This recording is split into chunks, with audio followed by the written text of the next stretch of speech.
ఆంధ్రప్రదేశ్ రాష్ట్రంలో 3 రాజ్యసభ సీట్లు ఖాళీ కాబోతూ ఉన్నాయి. ముగ్గురి యొక్క కాల పరిమితి ముగించటం వల్ల ఫిబ్రవరిలో ఎన్నికలు జరిగే అవకాశం కనపడుతుంది. ముగ్గురు ఎవరంటే ఈ 3 సీట్లు కూడా ఆంధ్రప్రదేశ్ శాసనసభ్యులు మాత్రమే ఎన్నుకోవాలి. విశేషం ఏంటంటే రాజ్యసభ సభ్యుని ఎన్నిక చేసుకోవడానికి శాసన మండలి ఎమ్మెల్సీలకు ఓటు హక్కు ఉండదు.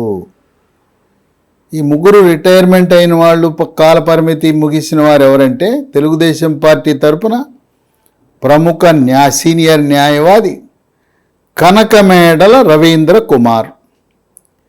రెండవ అభ్యర్థి భారతీయ జనతా పార్టీ ప్రతినిధిగా ఉన్న పొద్దుటూరు వాసి వెనుకబడిన తరగతులకు చెందిన సీఎం రమేష్. ఇక మూడవ అభ్యర్థి వైఎస్ఆర్సీపీ పార్టీకి చెందిన నెల్లూరు వాసి పారిశ్రామికవేత్త వేమిరెడ్డి ప్రభాకర్ రెడ్డి. ఆయన్ని నెల్లూరు జిల్లా ప్రజలు ముద్దుగా అందరూ విపిఆర్ అంటారు. రాజకీయ నాయకులు, రాజకీయ వర్గాలే కాదు, ప్రజలు కూడా విపిఆర్ అంటారు. ఈ విపిఆర్ ప్రస్తుతం వైఎస్ఆర్సీపీ పార్టీ నెల్లూరు జిల్లా అధ్యక్షుడిగా ఉన్నారు. ఆయన రాబోయే పార్లమెంట్ ఎన్నికల్లో లోక్సభకు పోటీ చేయబోతున్నారు. ఇప్పుడున్న పరిస్థితిని బట్టి వైఎస్ఆర్సీపీ పార్టీకి ఉన్న బలాన్ని బట్టి, ఎమ్మెల్యేల బలాన్ని బట్టి 3 సీట్లు వాళ్ళ కైవసం కావాలి. కానీ వైఎస్ఆర్సీపీ పార్టీలో జరుగుతున్న పరిణామాలు, ఈ మాస్ ట్రాన్స్ఫర్స్, సామూహిక బదిలీలు, అంతర్జిల్లా బదిలీలు, అంతర్జోన్ల బదిలీలు, అంతర్రాష్ట్ర బదిలీలు, ఎమ్మెల్యేలను, ఎంపీలను, ఇప్పటికే 31 మంది ఎమ్మెల్యేలను మీకు సీట్లు రాదు అని చెప్పాడు. కొంతమందిని జిల్లా సరిహద్దులు దాటించి, కొంతమందిని జోన్ సరిహద్దులు దాటించి, కొంతమందిని కర్ణాటక రాష్ట్రం నుంచి ఆంధ్రప్రదేశ్ రాష్ట్రానికి దిగుమతి చేసుకున్నాడు. ఈ విధంగా ఇంతవరకు మనకు స్వాతంత్రం వచ్చిన తర్వాత భారతదేశంలో ఏ రాజకీయ పార్టీ కూడా ఇలాంటి ప్రయోగం చేయలేదు. ఇదేదో ఉద్యోగస్తుల్ని సామూహిక బదిలీలు చేస్తేనే వాళ్ళే సహాయ నిరాకరణ పెడతారు. బదిలీ అయిన వాడు సెలవు పెట్టి కూర్చుంటాడు ఇంట్లో. అనారోగ్య సెలవని, లేదు ఎర్న్ లీవ్ అని రకరకాలుగా సెలవు పెట్టి మొత్తము ప్రభుత్వ పని స్తంభించేలా చేస్తారు. అలాంటిది ఉద్యోగస్తులకు బదిలీలు చేస్తేనే విజయవంతం కాదు. ఇంతవరకు 70 మందిని శాసనసభ్యులను, 70లో 30 మంది మీరు పనికిరారు, మీరు పోటీ చేయొద్దు, ఉంటే ఉండండి, పోతే పోండి, వాళ్ళేం బతిమాలటంలా. ఇదంతా నా వల్ల గెలిచారు, నా పాదయాత్ర వల్ల గెలిచారు, రేపు ఓట్లేసినా నన్ను చూసి ఓట్లేస్తారు, మీరేదో ఒక మనిషిని అక్కడ నిలబెట్టాలి కనుక నిలబెడుతున్నాను అనే ధోరణిలో ఉన్నాడు. కానీ ఇప్పుడు ఈ 30 మంది ఎమ్మెల్యేలకు వాళ్ళ భవిష్యత్తు ఏంటి? వాళ్ళకి వైఎస్ఆర్సీపీలో ఎక్కడా కూడా ఎమ్మెల్సీ ఇస్తాము, రాజ్యసభ ఇస్తాము, లోక్సభలో అవకాశం కల్పిస్తామని హామీ ఏమీ ఇవ్వలేదు. వాళ్ళని కూరలో కరివేపాకులా వాడుకుని వదిలేశాడు. ఇటువంటి తరుణంలో గతంలో శాసనసభ్యుల నుంచి ఎమ్మెల్సీ ఎన్నికలు జరిగినాయి. తెలుగుదేశం పార్టీకి ఉన్న బలాన్ని బట్టి ఎమ్మెల్సీ అభ్యర్థి గెలవకూడదు. అయినా వాళ్ళు తెలుగుదేశం పార్టీ ఒక బీసీ మహిళ, చేనేత సామాజిక వర్గానికి చెందిన పంచుమర్తి అనురాధని విజయవాడ నగర్ మాజీ మేయర్ని అభ్యర్థిగా పెట్టారు. వ్యూహాత్మకంగా తెలవకుండా కొంతమంది వైఎస్ఆర్సీపీ ఎమ్మెల్యేల మద్దతును పొంది అనూహ్యంగా ఎవరూ ఊహించని విధంగా తెలుగుదేశం ఎమ్మెల్యేల నుంచి గెలుపొందటం అనేది ఒక చరిత్ర. తెలుగుదేశం పార్టీ యొక్క వాళ్ళ యొక్క వ్యూహాలు, ప్రతి వ్యూహాలకు ఒక మచ్చు తునక. చంద్రబాబు నాయుడు యొక్క ఆయన రాజకీయ క్రీడ ముందు జగన్మోహన్ రెడ్డి ఘోరంగా ఓటమి చెందాడు. ఇది పెద్ద షాక్ అయింది వైఎస్ఆర్సీపీ పార్టీకి. అనుమానంతో 4 ఎమ్మెల్యేలను సస్పెండ్ చేశారు. ఆ ఎమ్మెల్సీ ఎన్నికల సందర్భంగా డాక్టర్ ఉండవల్లి శ్రీదేవి తాడికొండ నియోజకవర్గం, వెంకటగిరి నియోజకవర్గం ఆనం రామనారాయణ రెడ్డి, నెల్లూరు రూరల్ కోటమరెడ్డి శ్రీధర్ రెడ్డి, ఉదయగిరి నియోజకవర్గం మేకపాటి చంద్రశేఖర్ రెడ్డి 4 సస్పెండ్ చేశారు. అక్కడ ఎవరు చూడలా. ఈ 4 వేసారా వేయలేదో తెలియదు, ఎవరు వేసారో ఎవరు వేయలేదో అది రహస్య బ్యాలెట్. అనుమానంతో ఈ 4 సస్పెండ్ చేసి 4 కూడా తెలుగుదేశం పార్టీకి దగ్గరయ్యారు. వాళ్ళు తెలుగుదేశం పార్టీ తరఫున త్వరలో లోక్సభకు శాసనసభకు కూడా పోటీ చేసే అవకాశాలు కనపడుతున్నాయి. ఇటువంటి తరుణంలో సీనియర్ తెలుగుదేశం నాయకుడు, పాలిట్ బ్యూరో సభ్యుడు, మాజీ మంత్రి, మరి పార్టీలో గళమిప్పాడంటే దడదడలాడించే గోరంట్ల బుచ్చయ్య చౌదరి నిర్మోహమాటంగా ఉన్నదున్నట్టు చంద్రబాబు నాయుడు దగ్గర మాట్లాడే ఏకైక వ్యక్తిగా మనం గోరంట్ల బుచ్చయ్య చౌదరిని భావించవచ్చు. అంత ముక్కుసూటిగా ఉన్న వాస్తవాలు మాట్లాడే నాయకుడు ఆ తెలుగుదేశం పార్టీలో లేడనే చెప్పాలి. అలాంటి సీనియర్ నాయకుడు గోరంట్ల బుచ్చయ్య చౌదరి ఆయన ఒక ప్రకటన చేశాడు పత్రికాముఖంగా. ఆ ప్రకటన చేశాడంటే ఆయన సొంత వ్యక్తిగత ప్రకటన కాదు, పార్టీని సంప్రదించి చంద్రబాబు నాయుడిని సంప్రదించి చేసిన ప్రకటనే. ఇది ఒక రకంగా మనం తెలుగుదేశం పార్టీ అధికారిక ప్రకటనగా భావించాలి. మాతో 50 మంది వైఎస్ఆర్సీపీ ఎమ్మెల్యేలు టచ్లో ఉన్నారు. మేము గేట్లు తెరిస్తే మొత్తం బెలబెలా రావడానికి సిద్ధంగా ఉన్నారు. వైఎస్ఆర్సీపీ ఎమ్మెల్యేలు మాకు ఫోన్ చేసి మీరు రాజ్యసభకి అభ్యర్థిని పెట్టండి, మేము ఎలాగో ఆ ఫ్యాన్ పార్టీకి దూరం జరిగాం, మమ్మల్ని కూరలో కరివేపాకులాగా చేసి మమ్మల్ని అవమానపరిచాడు, మా కోపం, పగ, ప్రతీకారం, కక్ష ఒక రాజ్యసభ అభ్యర్థిని వైఎస్ఆర్సీపీ ఫ్యాన్ అభ్యర్థిని ఓడించి మీకు మేలు చేస్తాం. మీరు గెలిచిన తర్వాత తెలుగుదేశం పార్టీ అధికారంలోకి వచ్చిన తర్వాత మా ప్రయోజనాలు కాపాడటానికి మీ వంతు సహాయం మాకు చేయండి అని వాళ్ళు ఫోన్లు చేసినట్టుగా బహిరంగంగా పత్రికా సమావేశం నిర్వహించి చెప్పడం జరిగింది. ఇదే విషయాన్ని చంద్రబాబు నాయుడు కూడా ప్రస్తావించడం జరిగింది. దీన్ని బట్టి చూస్తుంటే తెలుగుదేశం పార్టీ రాజ్యసభ అభ్యర్థిని పెడుతున్నారు. దీనికి 44 ఎమ్మెల్యేల మద్దతు కావాలి. వీళ్ళ దగ్గర ఉన్నది 23లో 4 వెళ్ళిపోతే 4 కలిశారు. 4 మైనస్ 4 ప్లస్. వల్లభనేని వంశీ, వాసిపల్లి గణేషు, గిరిధర్, కరణం బలరాం 4 వెళ్ళిపోతే 4 కలిశారు.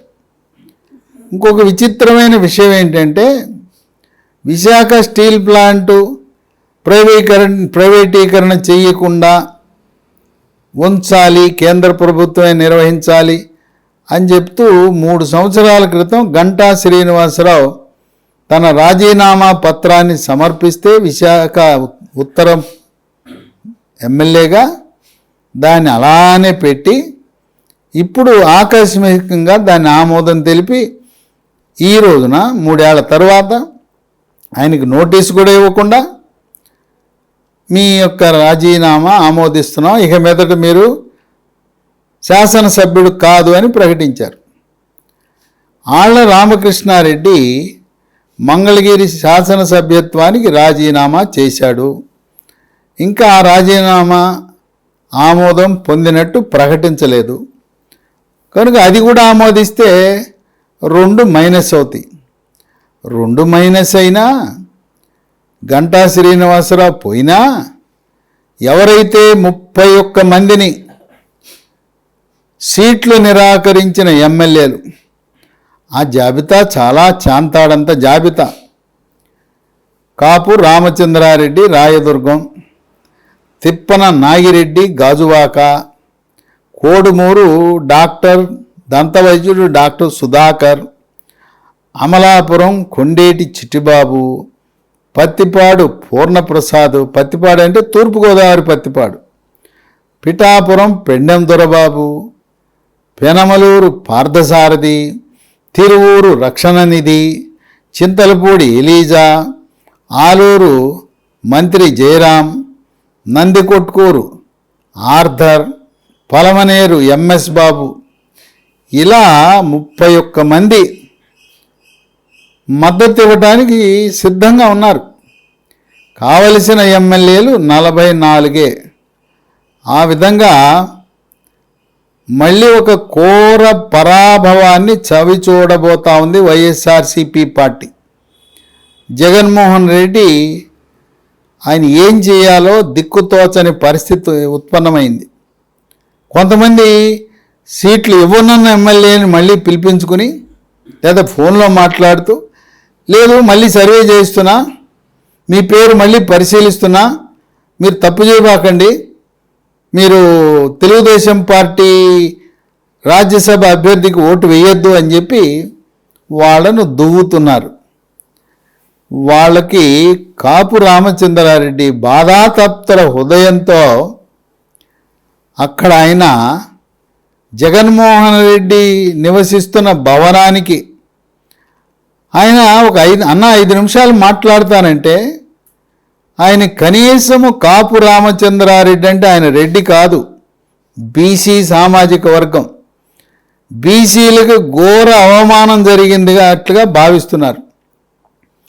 దిక్కుతోచని పరిస్థితుల్లో 5 నిమిషాలు కూడా మాట్లాడటానికి సమయం ఇవ్వకుండా ఒక బీసీ కాపు రామచంద్రారెడ్డిని అవమానపరిచాడని ఆయన జగన్మోహన్ రెడ్డి ఉన్న భవనానికి సెల్యూట్ పెట్టి ఇంటికి వెళ్ళిపోయి నా దారి నేను చూసుకుంటానని చెప్పి ఆయన కాంగ్రెస్ పార్టీలో చేరి ఇప్పటికే రఘువీరారెడ్డిని సంప్రదించి కాంగ్రెస్ పార్టీ తరపున తన భార్య, తను కళ్యాణదుర్గం నుంచి, భార్య రాయదుర్గం నుంచి 2 సీట్లలో పోటీ చేయాలి కాంగ్రెస్ పార్టీ అని నిర్ణయించుకున్నాడు.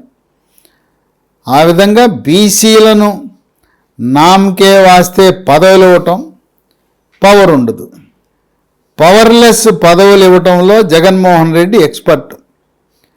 పదవేమో బీసీకి ఉంటుంది, నామకే వాస్తే 5 ఉప ముఖ్యమంత్రులు ఉంటారు.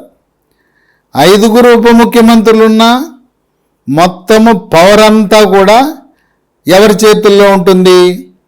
విజయసాయిరెడ్డి, వైవి సుబ్బారెడ్డి, సజ్జల రామకృష్ణారెడ్డి, వేమిరెడ్డి ప్రభాకర్ రెడ్డి, ఈ రెడ్డి సామాజిక వర్గంలో అధికారం అంతా దఖలుపరిచి ఎందుకు ఆ నామకే వాస్తే ఉప ముఖ్యమంత్రి, కాపు ఉప ముఖ్యమంత్రి, బీసీ ఉప ముఖ్యమంత్రి, ఎస్సీ ఉప ముఖ్యమంత్రి, ఎస్టీ ఉప ముఖ్యమంత్రి, ఎందుకు వాళ్ళ మాట ఎవ్వరూ పట్టించుకునే పరిస్థితి లేదు. వాళ్ళ మంత్రులకు వాళ్ళ శాఖల్లో ఉండే అధికారులు కూడా పట్టించుకునే పరిస్థితి లేదు.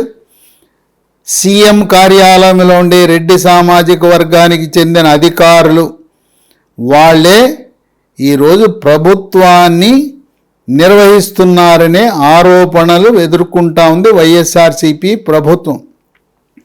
ఇటువంటి తరుణంలో ఎన్ని బుజ్జగింపులు చేసినా ఈ 3వ రాజ్యసభ సీటుని వైఎస్ఆర్సీపీ పార్టీ కోల్పోవటము తథ్యమని చెప్పి రాజకీయ విశ్లేషకులు భావిస్తున్నారు.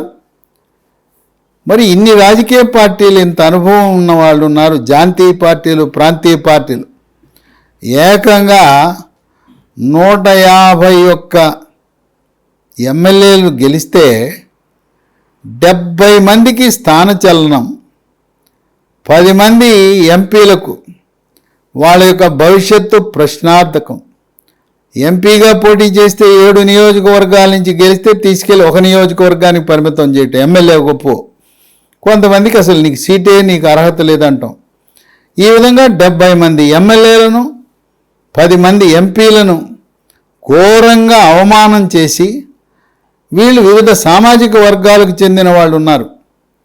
వీళ్ళు ఎంత కాదన్నా వాళ్ళ అసెంబ్లీ నియోజకవర్గ పరిధిలో వాళ్ళ వల్ల 10,000 నుంచి 40,000 ఓట్లు వాళ్ళు వైఎస్ఆర్సీపీ పార్టీ ఓట్లు చీల్చగలరు.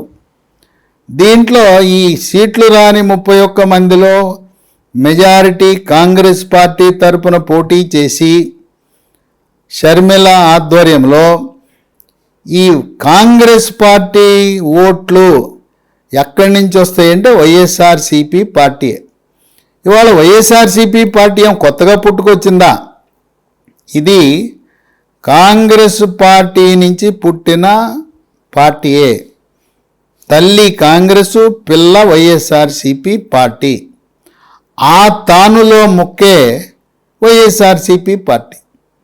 కనుక ఎవరైతే కాంగ్రెస్ పార్టీని వీడి వాళ్ళకి రాజకీయ భవిష్యత్తు లేదు, ప్రజాదరణ లేదు, రాష్ట్రాన్ని నిలువునా చీల్చేసిన కాంగ్రెస్ పార్టీ, తెలుగు తల్లిని నిలువునా గొడ్డలు పెట్టి నరికిన కాంగ్రెస్ పార్టీ మీద బాధతో కాంగ్రెస్ పార్టీకి ఓటు వేయరని అవకాశవాదం కింద కాంగ్రెస్ నాయకులు, మాజీ మంత్రులు, ఎమ్మెల్యేలు, ఎమ్మెల్సీలు మొత్తం వైఎస్ఆర్సీపీ పార్టీలో చేరారు. ఈ రోజున వైఎస్ఆర్సీపీ పార్టీలో కొత్తగా రాజకీయాల్లోకి వచ్చిన వాళ్ళు కానీ ఇతర పార్టీల నుంచి వచ్చిన వాళ్ళు కూడా చాలా తక్కువ. ఈ కాంగ్రెస్ పార్టీ మొత్తం షిఫ్ట్ అయ్యి వైఎస్ఆర్సీపీలోకి వెళ్ళారు.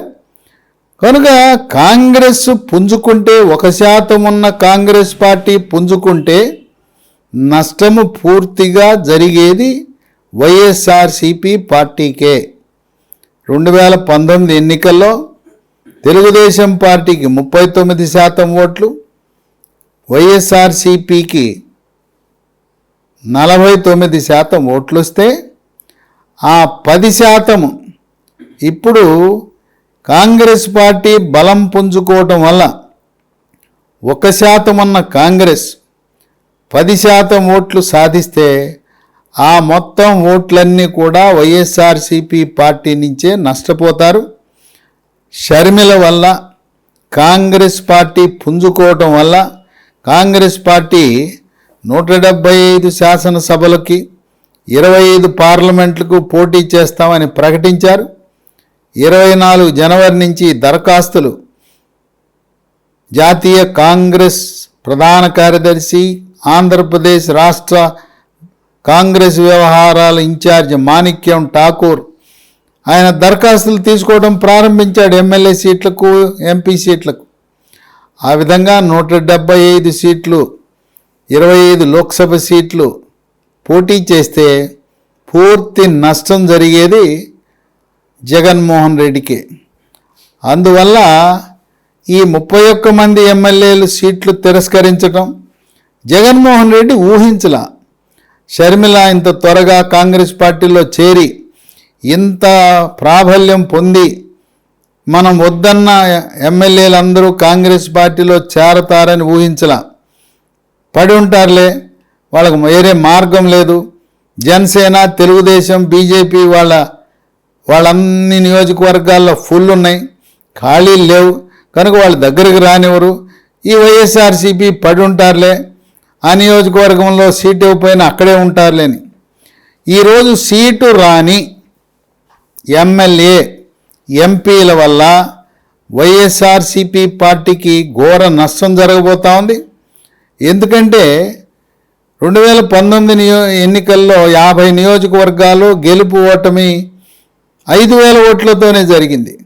కనుక వీళ్ళు సీటు ఇవ్వని నాయకులు, వాళ్ళ సొంత సామాజిక వర్గం, వాళ్ళు ఎవరికైతే మేలు చేశారో వాళ్ళందరూ పూనుకుంటే వైఎస్ఆర్సీపీ పార్టీ అంతర్జిల్లా, అంతర్జోన్, అంతర్రాష్ట్ర బదిలీల ఈ పథకం పూర్తిగా ఘోర వైఫల్యం చెంది ప్రతికూల పవనాలు వీసే అవకాశం ఉందని రాజకీయ విశ్లేషకులు భావిస్తున్నారు. వైఎస్ఆర్సీపీ పార్టీ ఎన్ని వ్యూహాలు, ఎన్ని ప్రతివ్యూహాలు, ఎన్ని ఎత్తులు పై ఎత్తులు వేసినా ఒక రాజ్యసభ సీటుని తెలుగుదేశం పార్టీ గెలవటం అనేది తథ్యం. ఈ అంతర్గత సంక్షోభం దాదాపు పార్టీలో ఉన్న ప్రతి ఒక్కరూ, ప్రతి ఒక్క నాయకుడు కూడా అసంతృప్తిగా ఉన్న తరుణంలో జనసేన, తెలుగుదేశం పార్టీలతో త్వరలో భారతీయ జనతా పార్టీ కూడా జతకట్టి 2014లా ఘన విజయాన్ని సాధిస్తుందని విశ్లేషకులు భావిస్తున్నారు. ఫిబ్రవరి 10న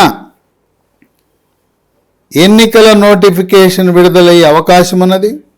ఫిబ్రవరి 9న లోక్సభను రద్దు చేసి 10న నోటిఫికేషన్ ఇచ్చి మార్చి 10-15 మధ్యలో శాసనసభకు, లోక్సభకు ఆంధ్రప్రదేశ్ రాష్ట్రంలో ఎన్నికలు జరిగి ఏప్రిల్ నెలాఖరుకు కానీ, మే మొదటి వారంలో కానీ 8 దశల్లో జరిగిన లోక్సభ ఎన్నికల ఫలితాలను ప్రకటించటం, మే మొదటి వారంలో కేంద్ర ప్రభుత్వం కొత్తగా కొలువు తీరనున్నది. రాష్ట్రంలో కూడా, ఆంధ్రప్రదేశ్ రాష్ట్రంలో మే మొదటి వారంలో నూతన ముఖ్యమంత్రి బాధ్యతలు చేపట్టబోతున్నాడు. ఈ విధంగా వైఎస్ఆర్సీపీ పార్టీ చేసిన స్వయంకృతాపరాధము. రాజకీయాల్లో ఆత్మహత్యలే ఉంటాయి కానీ హత్యలు ఉండవంటారు. కనుక జగన్మోహన్ రెడ్డి నియంతృత్వ పోకడి ఏ విధంగా తెలంగాణ రాష్ట్రంలో కేసీఆర్ అన్నీ నాకే తెలుసు, ఎవరికి ఏం తెలియదు, నేను చెప్పిందే వేదం, నేను ఎవరిని కలవను, ఎవరికి ఇంటర్వ్యూలు ఇవ్వను, అదే పద్ధతిని వైఎస్ఆర్సీపీ అధినేత ఇంటర్వ్యూలు ఇవ్వటం లేదు, ప్రజాప్రతినిధులను అవమానపరచడం, మంత్రులకు విలువ లేదు, శాసనసభ్యులు దిక్కు లేదు. ఈ విధంగా సర్వం నేనే, ఏదైనా ఉంటే సజ్జల రామకృష్ణారెడ్డిని కలవండి, కనీసము కలవటానికి కూడా అవకాశం ఇవ్వని ముఖ్యమంత్రి మాకెందుకని ప్రజలు, ప్రజాప్రతినిధులు వాపోతున్న తరుణంలో 2024 ఎన్నికల్లో ఒంటరి పోరాటంలో వైఎస్ఆర్సీపీ గెలవటము కష్టసాధ్యమని విశ్లేషకులు భావిస్తున్నారు. 2014లా జనసేన, తెలుగుదేశం పార్టీ, బీజేపీ కూటమి ఘన విజయాన్ని సాధించి ప్రభుత్వం ఏర్పాటు చేసే అవకాశాలున్నాయని రాజకీయ విశ్లేషకులు భావిస్తున్నారు.